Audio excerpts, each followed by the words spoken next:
Now, I got to tell you, my barber says he's got great tomatoes. Good. And he couldn't understand what your problem was with your tomatoes, Oscar. He said I'm taking some with me. he must not know how to grow tomatoes. And I said, oh, no, no, no. I'm taking some with me. They have plenty right now. Yeah. He said just the last couple of weeks. Yeah. Not enough rain for tomatoes. But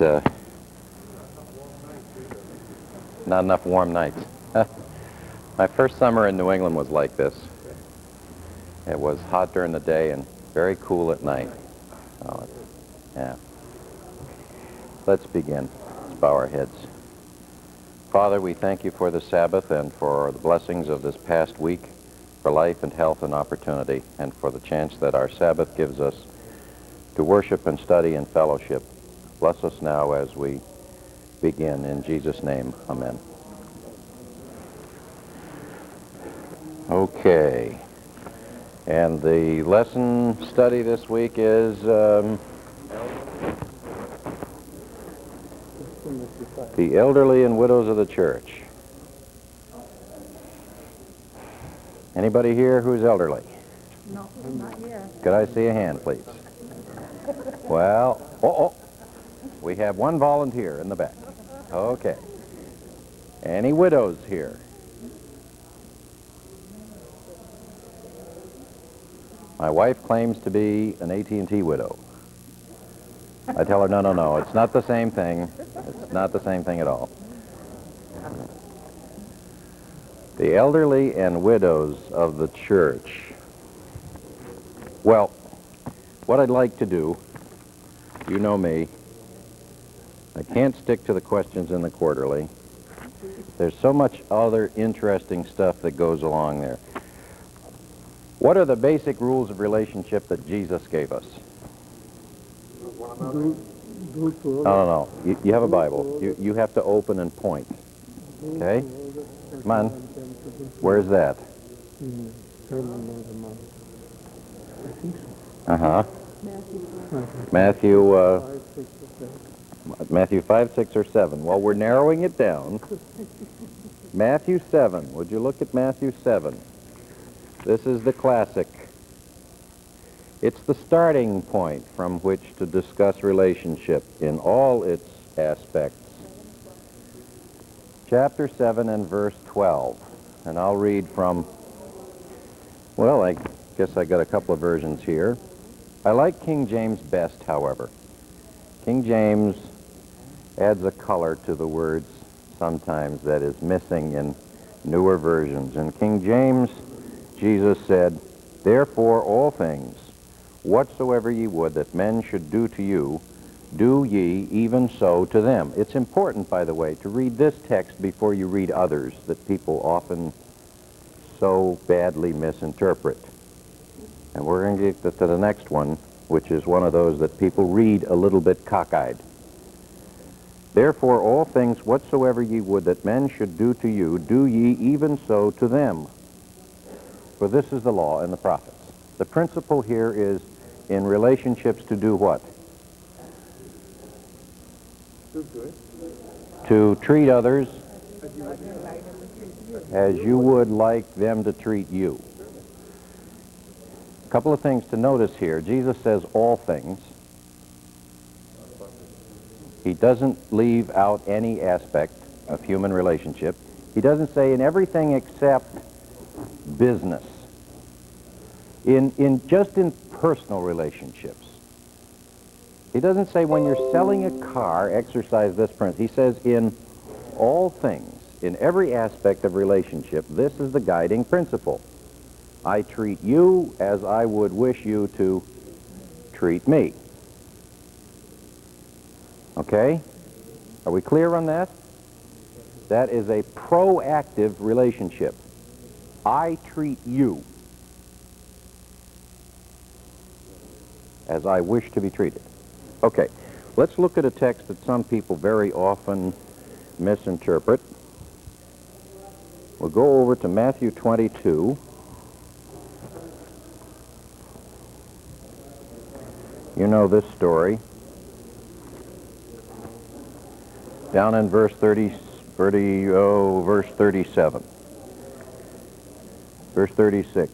The lawyer comes to Jesus seeking to catch him out and says, "What is the great commandment?" And Jesus answers, "The great commandment is to love the Lord thy God with all thy heart and soul and mind. This is the first and greatest commandment. And the second," he says, "is like it." Now, I urge you to go back to the first one. The first commandment says, love God, how? With all your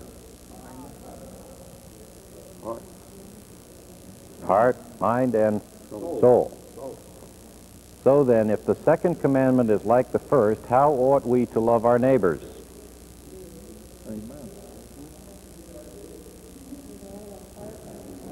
With all of our... No. Let's not fall into that mistake this morning. We are to love God with all of our heart, mind, and soul, and our neighbors in the same fashion. The second commandment is like the first. He stated it differently, but it, he says, is like the first. And if we are to love God with all of our heart, mind, and soul, how are we to love our neighbors? With our heart, mind, and soul. Not only that, remember, he has prepared us back in Matthew 7 by saying, how do you relate to people? By loving them as you would like them to love you. Okay. But the first comes love to God. Yes. That he says is great. Not Remember, great, this is the pipeline syndrome. Loving God, his blessing is all the love that we can handle and more, which is then it's possible for us to pass that through. We pass it on to our neighbors. Isn't that the way, isn't that the way the Bible tells us that we know if we love God, the way we treat others? If we treat others the way, we're supposed to treat God, then we love God. If we don't, then the love of God is not in us. If a man says he loves God and hates his brother, he's a liar. The principle is that you can't love God and not love your... Now, who is your brother? Or another version of that word would be your neighbor. Who is your neighbor? No, not anyone. Wrong word. Not anyone, but everyone. Okay. A little different.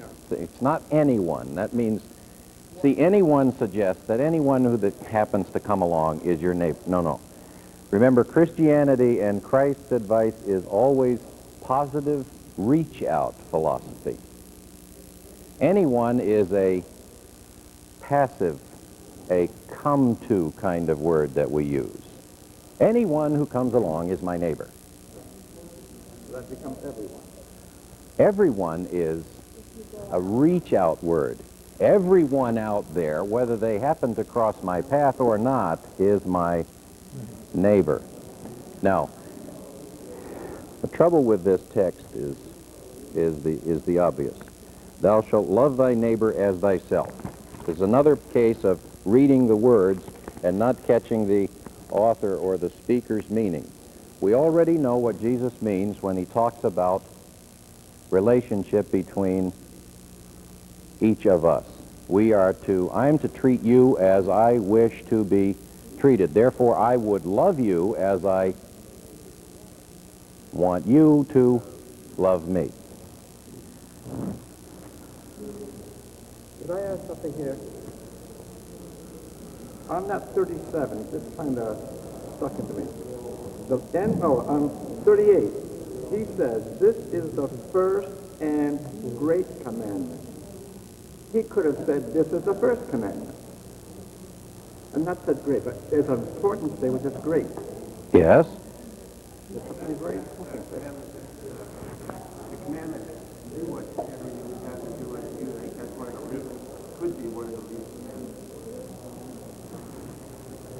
It's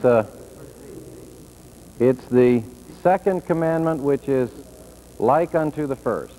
The first and great commandment, the superior commandment, and that is in the setting of superior inferior, or first, second, more important, less important, but that's not the context of these words. That's not the sense of these words. Here it is strictly first and second. It's a relationship in the language of dependency.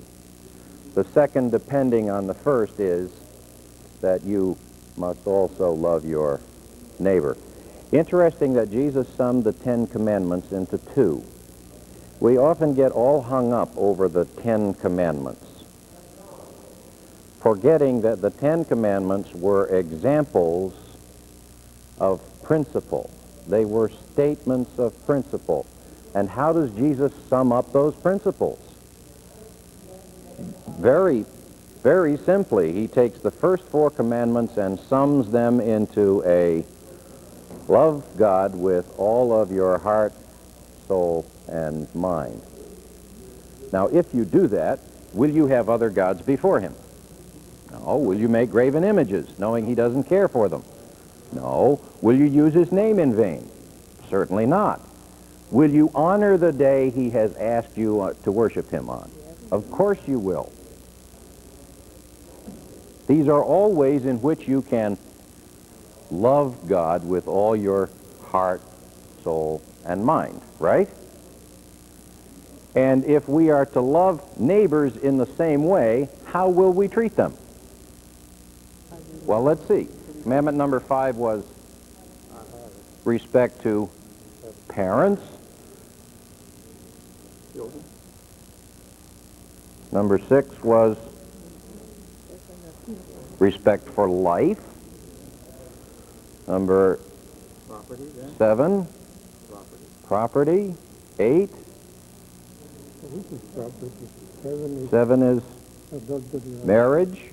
8 is property. 9 is, and 10, another. See, all of them say the same thing. All of them say the same thing. The rabbis knew that. So Jesus' answer was a problem for them. There are only 2 commandments. Love God and love your neighbor. Okay. Let's look over in John 13 and confirm Jesus' attitude. He did this many times in many ways. See, John and Paul were a lot alike. Paul, of all of the apostles, was the one who taught most like Jesus. Jesus' theme, once you begin reading in the Sermon on the Mount in particular, and read through all of the Gospels, was a very, very simple one. It always revolved around his summary of the commandments. He said the same thing over and over again that he said here in Matthew 22. Oh, no, not at all. Paul was always a simple man who spoke to his audience. That's like saying, this is the numeral 1, and then taking an hour to describe it. But the message is always the same. This is the numeral 1. The depth of detail that he presented allows anyone to read that message and get from it as much information as they are able to absorb. Jesus told them there's difficult things to understand. Well, what can we say? Peter only understood the first couple of paragraphs. After that, Peter got lost. That's not a problem with Paul. It's not even a problem with Peter. See, God did the same thing here in, what did we just study last quarter? Book of Job, right? Difficult or easy book to understand? Huh? Difficult or easy? Yes. Hindsight is. With hindsight is. With hindsight, easy. Yeah, it is. But we knew the outcome. After we studied it for a quarter, it's an easy book. No problem. The message of the book is simple. What is the message of the book of Job? Love. 4 words. Well, God is love. We can get it even simpler than that. But God is in control. That's the message of Job. It's unequivocal. It's plain as the nose on your face. Yet the book of Job says, you've got nothing to worry about because I run the universe. Just leave it to me. I run the universe. That's God's message in the book of Job. Simple, right? And why does it take 34 chapters? And all that stuff. In all the conversations with the friends and the whirlwind and the Leviathan and all the rest. Because it was written for all people. And some need or want more detail than others. John chapter 13, verses 34 and 35. A new commandment I give you. Now this is Jesus being tricky.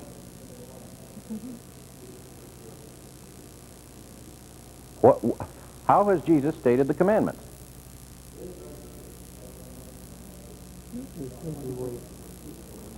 What did he just say back in Matthew? 2 commandments. First commandment is love God with your whole being. Second commandment is love your neighbors the same way. And now he says, I give you a new commandment. And they must have whipped out their pencils and pads and said, okay, here we go. New commandment. Number 3. And what does he wind up saying? Love one another. As I love one another. A new commandment I give unto you, that ye love one another as I have loved you, that ye also love one another. It's redundant, repetitive. It's the same message over and over again. So boring to read the New Testament, isn't it? Of course it's not. But it's a very simple message over and over and over again about relationship. The whole New Testament is about, the whole Bible is about relationship. It's a very simple thing that the Bible is trying to accomplish. The whole Bible is written about relationship to God and neighbor. Okay? That's what all of this is about. 66 sections. This whole big thick thing is all about relationship to God and relationship to neighbor. Over and over and over again, God hammers at us through dozens of writers in dozens of styles and multiple methods to say the same thing over and... Why do you suppose he has to keep doing this? Because we're humans. Huh? Forget. We forget we're humans, and we forget we're humans, and we're just plain, some would say, stupid. Just plain stupid. Probably stubborn, as my wife said. Can't just... What was it he said? Okay. So that means Just- we won't get angry, will we? We can't. We can't afford to, can we? No. So the message is how we relate. From beginning to end, how we relate to God and to... and how are we to relate to God? What is this? About the 11th time we've asked this morning. How are we to relate to God? Love him with every fragment of energy. And our neighbors, we are to exactly the same. Okay. Well, then we didn't need this week's Sabbath school lesson, did we? We do. We really do. This was about the elderly and widows. How should we relate to the elderly and the widows in the church? With love. We should love them as... No, please, don't do that. We're not to love them as ourselves. The interpretation always giving to them is we should love them as we love ourselves. No, that wasn't Jesus' message. That's an inward-looking message. Here, that you love one another as I have loved you, then that if Jesus loved us with every, The clues are all there. The clues are all there, aren't they? We are to love, I'm to love you as he loved you, as I would have you love me.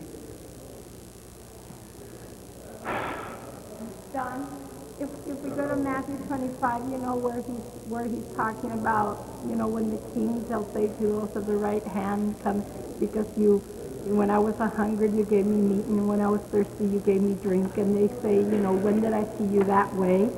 And, he said, whenever you did it to a stranger, to one of your brethren, you did it to me. And it's something I've been trying to get across to my kids lately. Whenever we do speak to anybody or say anything to anybody or do anything to anybody, we are doing it as if we are doing it to Christ himself. And in the day of judgment, that's the way it will come out.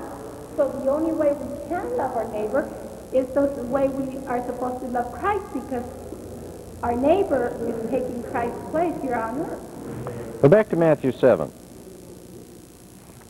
Let's read this a little bit differently, okay? Let's substitute some words. We can do this. This is homiletic usage of the text. It's valid, right? We can paraphrase. It's valid. Therefore, all things whatsoever ye would that... Sharon, what did you just say? Whatever ye would that I would do to you, do ye even so to me. Valid wording? Matthew 7, verse 12 again. Is that a valid reading of the text? Is that a valid paraphrase? This is Jesus speaking to me, saying, whatsoever ye would that men should do to you, do ye even so to them. Can we substitute Jesus for our neighbor? Well, first and second commandments, he said, were essentially the same. Who is my neighbor? No, be careful now. This is a trick question. No, not even everybody. We're going to go one layer further into the onion now. Who is my neighbor? Having read these texts, who is my neighbor? One who's in need. Yeah. Hungered and thirst and come on. Who is my neighbor? Jesus is my neighbor.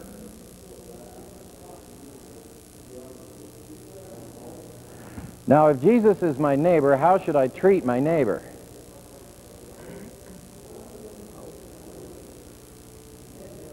In other words, every time I see any human being, I should be feeling Jesus' place, treating him as because that's in reality what the Testament is. Hate to embarrass you, but would you stand up and talk to the back of the room? That whenever we see anybody, no matter who it is, we should look at him as if he was Christ, because whatever we do to him, we are doing to Christ. In the end, that's what Jesus is going to base his judgment on. Anything we do to anybody here on earth, being done as if it is being done to him. So no matter who we see, we have to see Jesus in the place of that person. And if we do that, it would really scare us to death. Amen. Because we're doing it with the Lord himself. That is true. Now, who is my neighbor? Who is my neighbor? Everybody. The whole human. Everyone and The whole human. Jesus. And how am I to treat my neighbor? With kindness and love. Okay. Those were easy questions.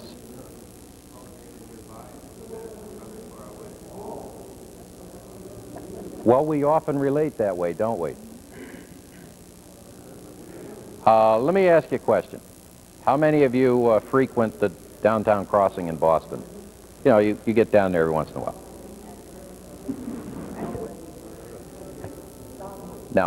Now, have you ever stepped around those people? You know the ones I'm talking about, right? The ones who walk down the sidewalk like this and sit on the sidewalk like this. The ones that have the, you know, homeless and out of work. Help me. You ever step around those? Have you ever just sort of looked and said, whew. It's okay. I've done it.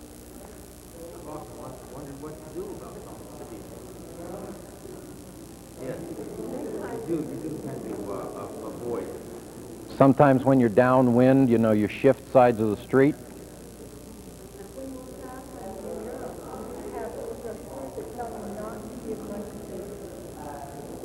We haven't gotten to that point in the United States yet, but I expect it to come. Oh, we do? Don't encourage them. It's like pigeons in some cities. In fact, we treat pigeons better than we treat... How many people have you seen out there throwing corn to the pigeons? I mean, give me a break. What do pigeons do? What constructive contribution do pigeons make to society? They eat and poop endlessly, all over everything, right? Am I wrong here? And yet people, you see them everywhere. How many of you saw the movie Home Alone 2? How many of you have seen that? Home Alone 2. Nobody? Well, I just did. It's just as funny as the first one. Only in this one he meets a bird woman in Central Park. A woman who's out there like this, and there are pigeons all over her. I've seen people like this. I can remember the first time I visited Central Park, that I remember visiting Central Park, a little old Jewish man in a black suit and his hat and everything, sitting on a park bench, and there must have been 7 million pigeons. There were so many pigeons you couldn't see the sidewalk, and the sidewalk was 20 feet wide. And he had this bag of corn in his hand. The bag was almost as big as his lap. And it was rolled down so he could get into it, and he was just taking big handfuls of bird seed and corn and what, I don't know what, but he was and there were so many pigeons you couldn't see the side. There must have been 1,000 pigeons. Anybody been to the Piazza San Marco in Venice?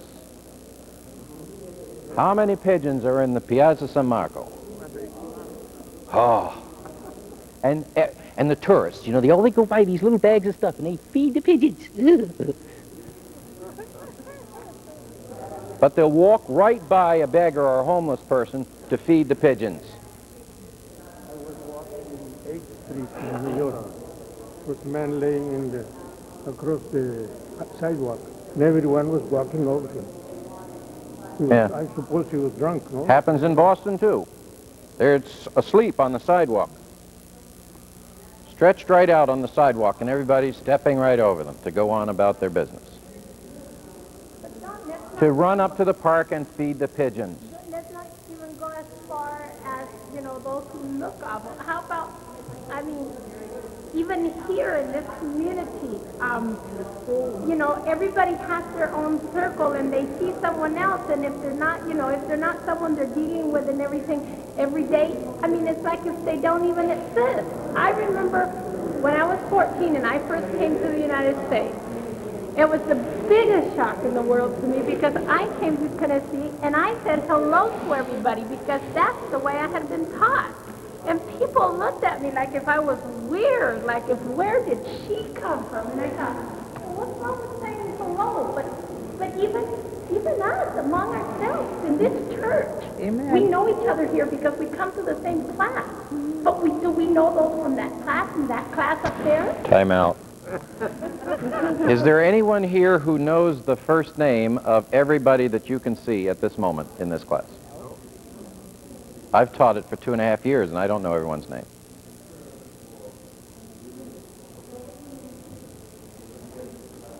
I suspect I probably know most of you, at least by first name. Maybe 2/3, but not all.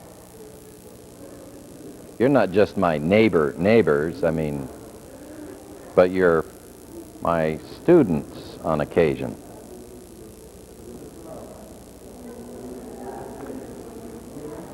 Okay, that was a tough one. That was a tough one. You know, homeless people, beggars. Got another one for you. Is this person your neighbor? Now, before you answer, I want you to think about what you say about this person. The remarks you hear made about this person. Okay? The pastor.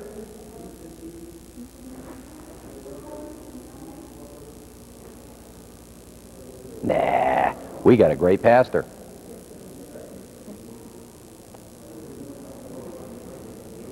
Don't we? How long have you been an Adventist? A little over 80 years. 80 years.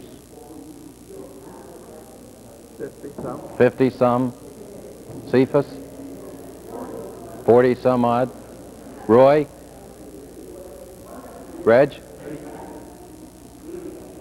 You like me from day one, right? Born that way and never saw a reason to change. How many pastors you suppose, ministers, you know, we'll just limit it to pastors of churches that you were a member of. How many of them do you suppose you've had? Now see, we've got it easier.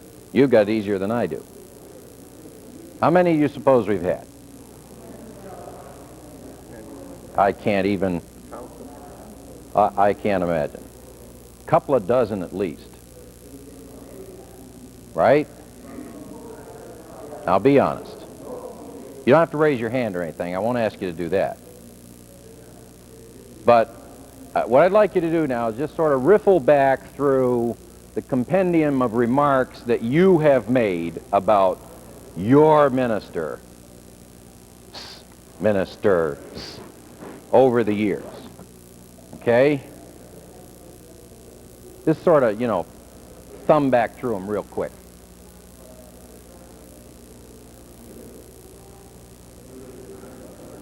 Is he your neighbor?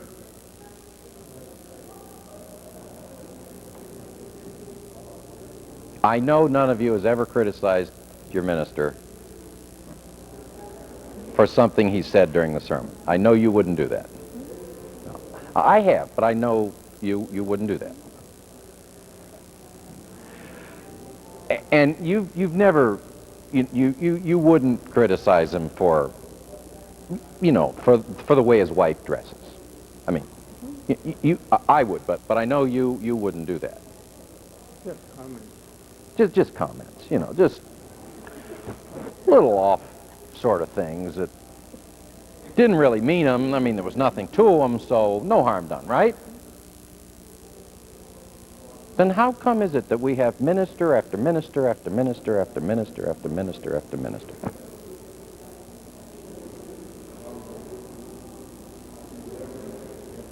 How many conference presidents have you worked for, Kay? 2. I know no one ever criticized Elder Steiner.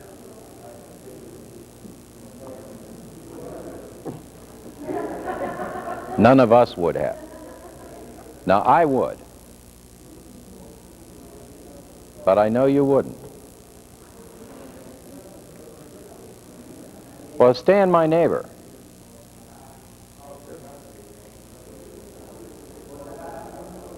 Is Elder Case your neighbor?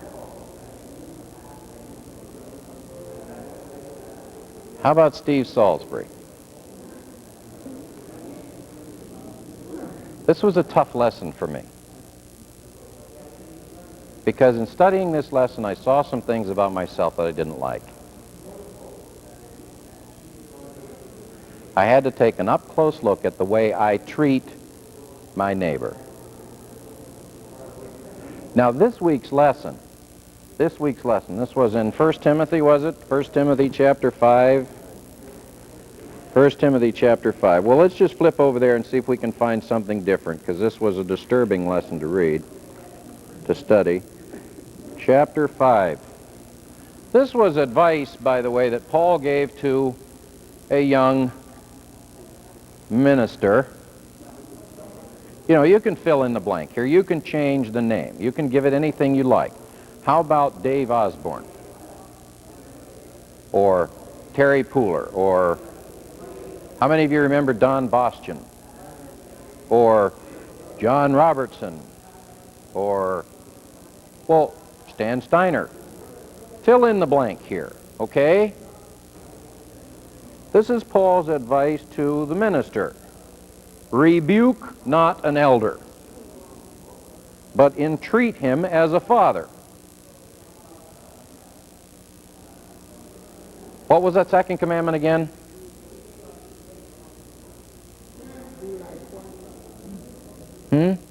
Likewise to the first. Love your neighbor with all of your heart, soul, and mind.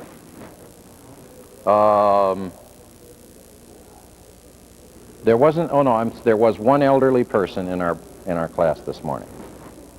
Right? Right? There weren't. There were truly no others, and I'm. This is a young class. Young in heart, and as long as you're young in the heart, you're young. Okay. I know she didn't mean it. She was just giving me help this morning. How are we to treat elders? Because surely Paul writing this letter to Timothy didn't mean it exclusively for Timothy's advice. He wasn't just advising Timothy, he was restating something that had been said hundreds of times before in the Bible. How are we to treat elders?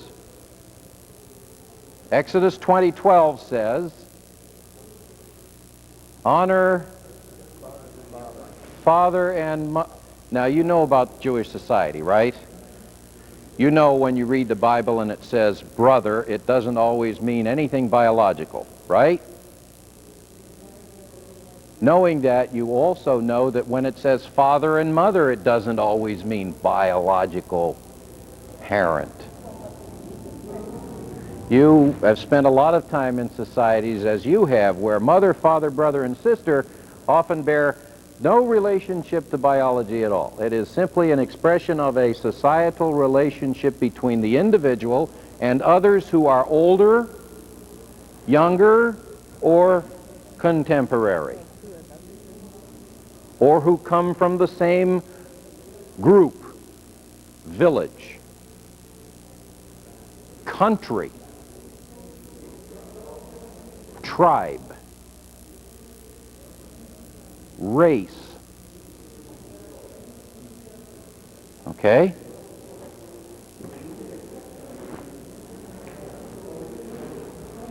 Rebuke not an elder, but entreat him as a... And how are we to treat our fathers? With honor. Why? There is representative. No. No. Why?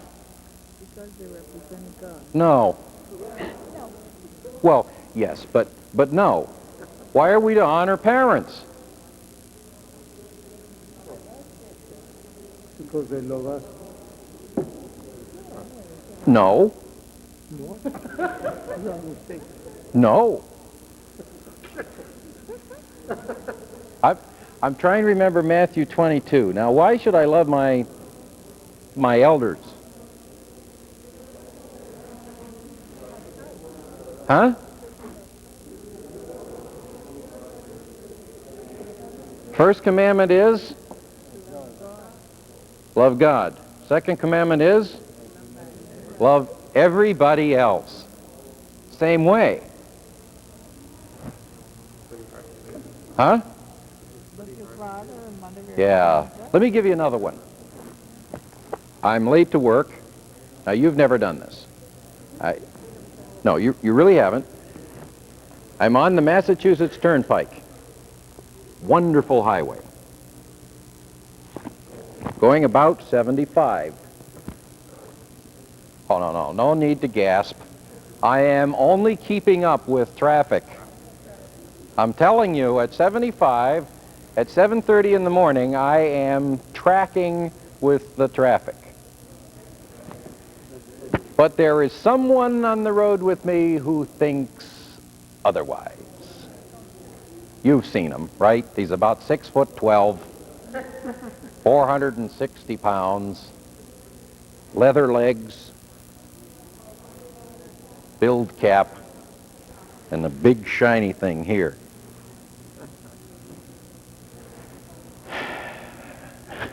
And he's my neighbor.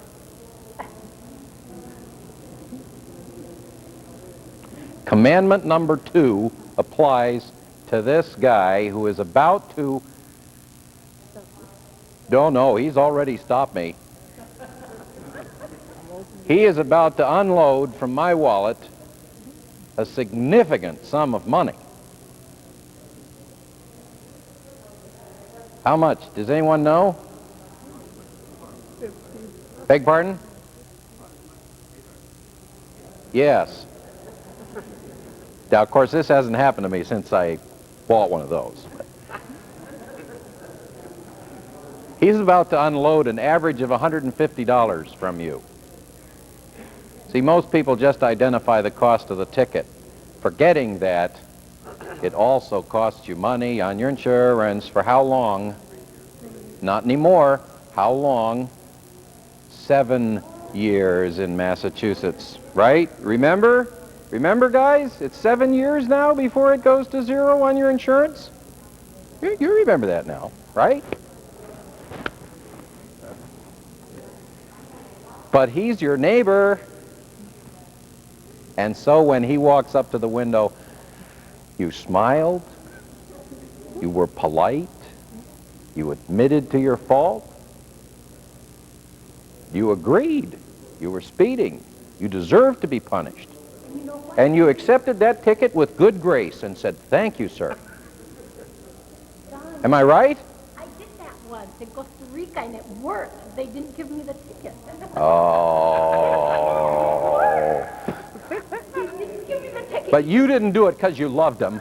You did it because you were trying to get out of that ticket. Sharon, you can't fool us. Anybody, you've never done that, have you? Have you ever done that? Now, I have. Been very polite to that guy and fessed up and saying, come on, work with me here, Warning, right-hand box. All right, it worked.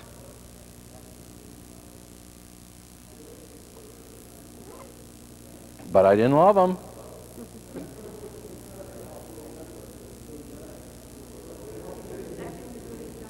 Nah. Oh, I did while he was at the window, till he checked off that warning box and turned around, and then I said, now I would do that. I know you'd treat him better than that.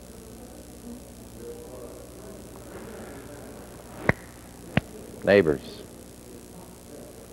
elders, widows, it's all the same, isn't it? What difference does it make? How about the teenager that just pulled out of Packard Street in front of you at 45 miles an hour in the 30-mile zone, and you had to slam on your brakes to keep from hitting that young neighbor?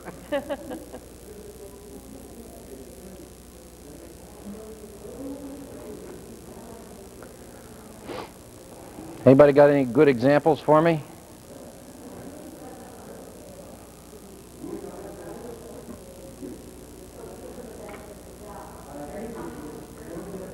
You getting a picture of what Paul's message is here? His message is the same message that Jesus stated decades earlier in Matthew 7, 12, was it? What is our relationship to God and man to be like? Oh yes, the commandments. But how did Jesus put it in practical terms in the Sermon on the Mount? Therefore, all things whatsoever ye would that your neighbor should do to you, do ye even so to them. Now let's see. Let's go back. This is repetition now. This is a valid teaching method. This is called reinforcement. You know what reinforcement is. You ever heard of a guy named Pavlov? Everybody here heard of Pavlov? What did Pavlov work with? Dogs. What did he do with his dogs?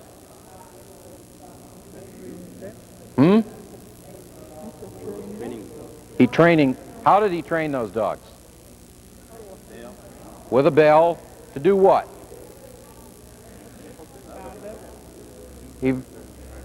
Well, it started that way, didn't it? He rang the bell every time they ate, and soon they... What was the... Absolutely. He could get the dogs to salivate just by ringing the bell. Didn't have to give them food anymore. Wow. What do you suppose if I'd done that while we were raising Andrew? Think how much cheaper it would have been.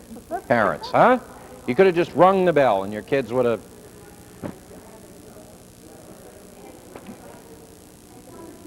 This is reinforcement. This is conditioning. Why do you come to church? Study your lesson, read the Bible, pray to God. What is the purpose of that?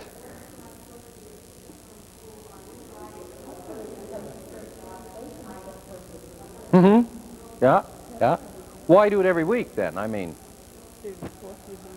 I don't think I know Jeff any better now than I did 3 weeks ago. We probably could have skipped the last 3 weeks and we'd still know each other, right? I mean, yep. You love someone, you love to spend time with them. Another tricky question, what does all of this do? This getting together and discussing and over. Eventually it conditions us. It conditions our responses to each other, to the message. The people are accepting other people more than they do before. They did before. Because before they'll put down another race or so, but now people are more accepting. You think people are more accepting? Even out in the job world, people are changing. You don't think people might be more clever? Knowledge has increased. Why are you smiling, Shirley? No. Everything come over. Do you really think people change that much? Changing? That's not change. Or do they become more clever? Well, I have a real problem with, like, when people use the Bible, not the Bible, but their interpretation of the Bible to segregate people. No, we wouldn't do that. I don't know anyone here who would do that. But I didn't mean to interrupt you. You go ahead. Yeah, because most of the hatred that I see is from religious groups. Like, they think that, some people think that they're doing good. And they want to do, they want to do God's will. And they start putting down people who are not doing God's will. Well, how do they know that that person isn't doing God's will? That's their interpretation. Oh, I'm sorry. I was getting ahead of you there. I see. And I see most hatred in religious groups than people who just think that they are simple and can accept everybody else. Give me three geographical, give me 4 geopolitical problems in the world today. The worst ones that you can think of from our current headlines. Give me places. Bosnia, good one. South Africa. Middle East. Somalia.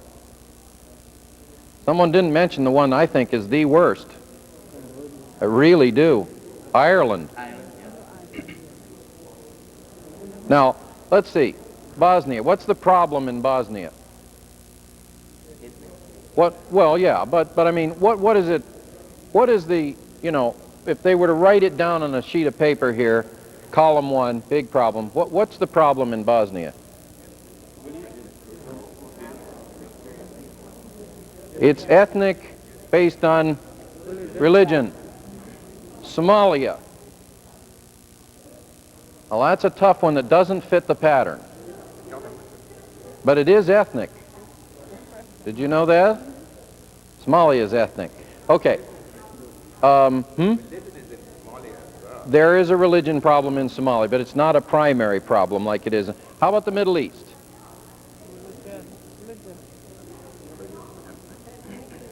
Ethnic and religion.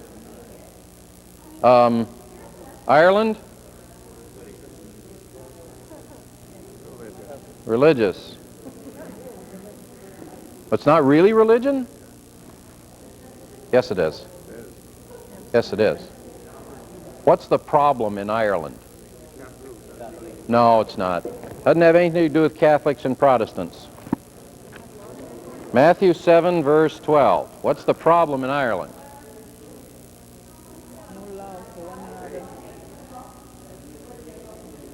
What's the problem in Ireland?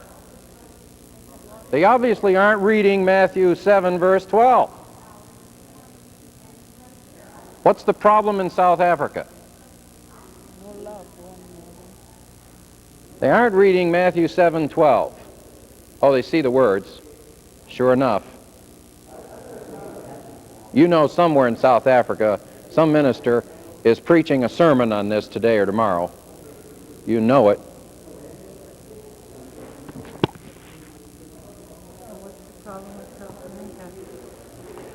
What's the problem in South Lancaster? Lack of love. I wish you'd stop getting ahead of me. What's the problem in South Lancaster?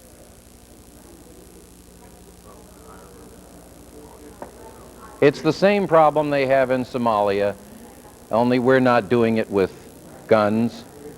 The same problem they have in the Middle East, only we're not doing it with guns. Ireland, South Africa, Bosnia, wherever you go, the problem is the same. They've gone a little bit further with their solution to the problem, but we've got the same problem right here. And what is it? Lack of love for one another. You could go right to the root of things. But how would we characterize it in light of today's lesson? There's this love problem. There's a problem with definition. We can't seem to remember who our neighbor is.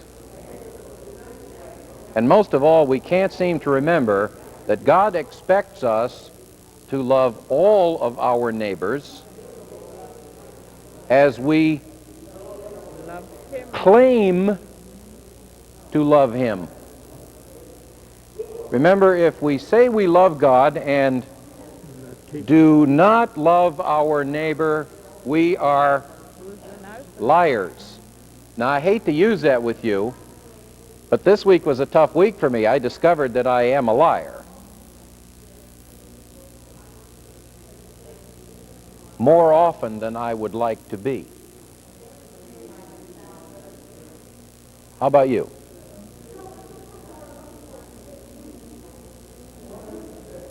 If we say we love God and do not love our minister, state trooper, panhandler, homeless, black, white, yellow, green, purple spotted, we have lied. It all starts with loving God, and that's, I suppose, what the message of today's lesson is. We need to spend more time doing that, learning how to do that, doing it so well that His love begins to flow back through us and out to our neighbors. And then we can honestly say, we love God. Have a good Sabbath.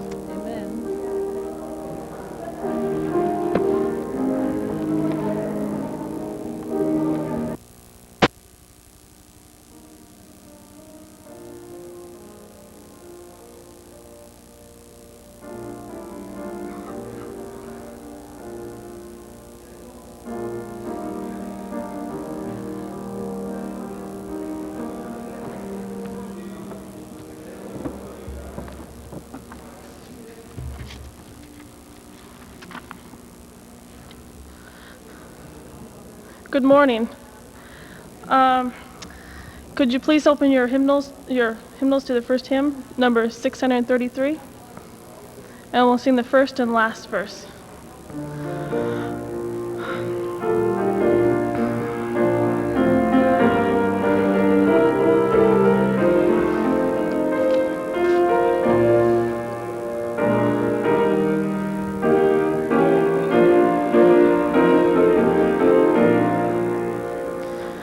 Sing the wondrous love of Jesus, sing His mercy and His grace. In the mansions bright and blessed, He'll prepare for us a place. When we all get to heaven, what a day of rejoicing that will be. When we all see Jesus, we'll sing and shout the victory. Onward to the prize before us, soon His beauty will behold. Soon the pearly gates will open, we shall tread the streets of gold. When we all get to heaven, what a day of rejoicing that will be. When we all see Jesus, we'll sing and shout the victory. Can we turn to hymn number 574? And first and last verse also.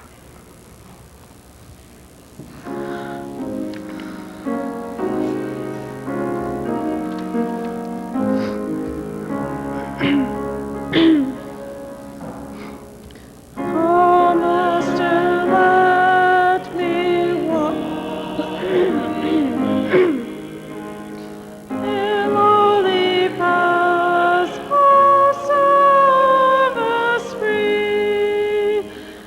Tell me thy secret, help me bear the strain of toil, the fret of care.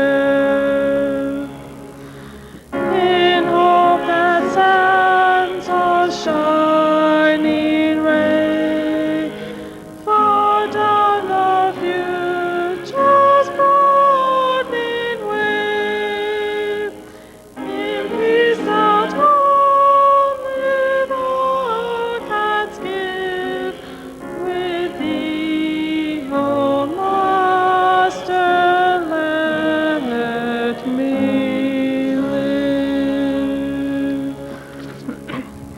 Okay, just turn a page to 575. And it's our opening song. If you please stand. And we'll sing hymn number 1, the first verse, third, and the fifth verse. Can you please stand?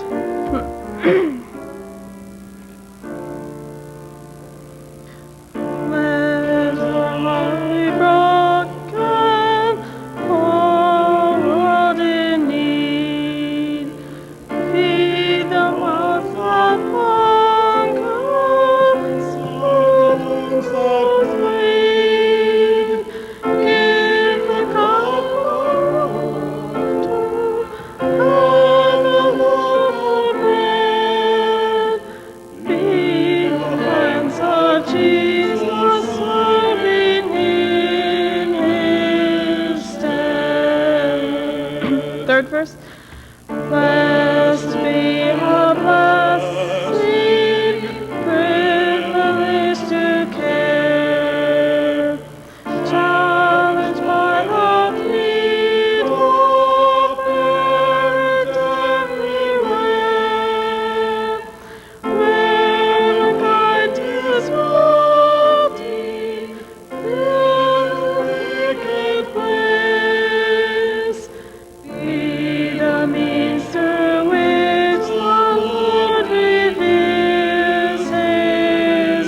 Should we bow our heads?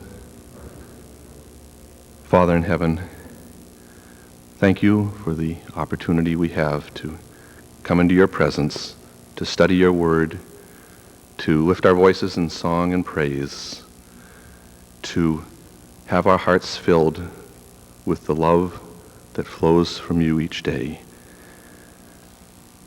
May we be blessed by being here, and may our worship be acceptable in your sight, we pray. Amen. Please be seated.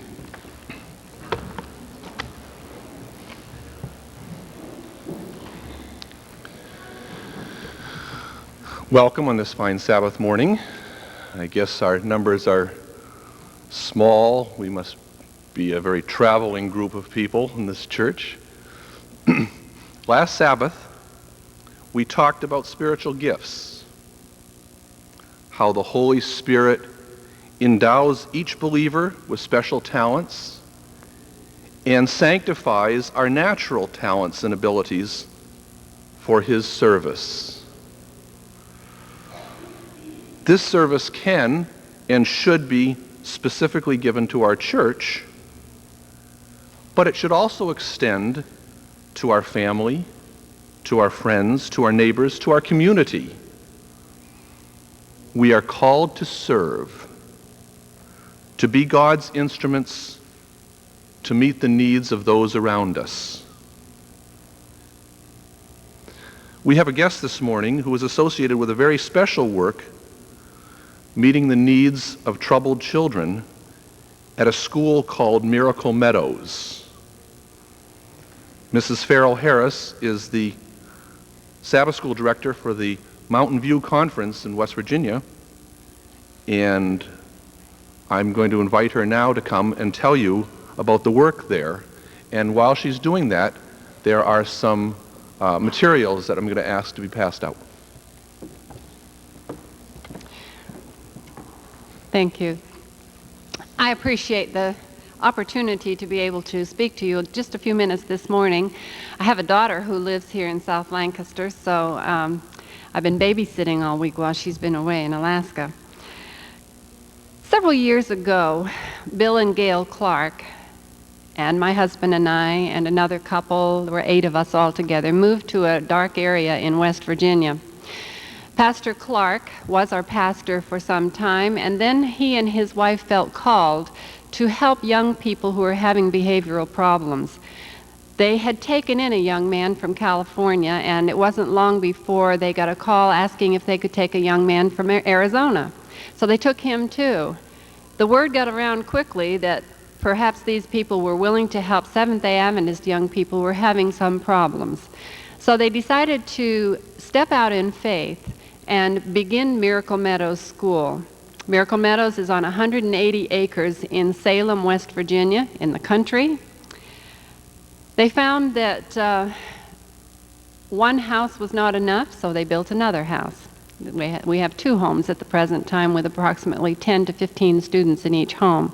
Actually, the homes are only designed for no more than 10 students, but we do have calls that are really hard to turn away. When people call and say, my young daughter is having a problem stealing, she has authority problems, she's having trouble in school, she's been kicked out of academy, I don't want to send her to public school, will you please take her? It's really hard to say no. So we sometimes are bursting at the seams. Usually I have students with me when I'm on a trip, but I'm on my way to a convention in Canada after I'm finished visiting my daughter, so I wasn't able to bring a couple of students with me. So that's your loss, because the students are quite encouraging to me, and I dearly love them. I tell you, when those students come to Miracle Meadows and they spend their first few Sabbaths with us, there is an obvious defiance and an arrogance on their faces. And after they've been there a while, you see they've been there a while. After they've been there a while, after they've been to tell you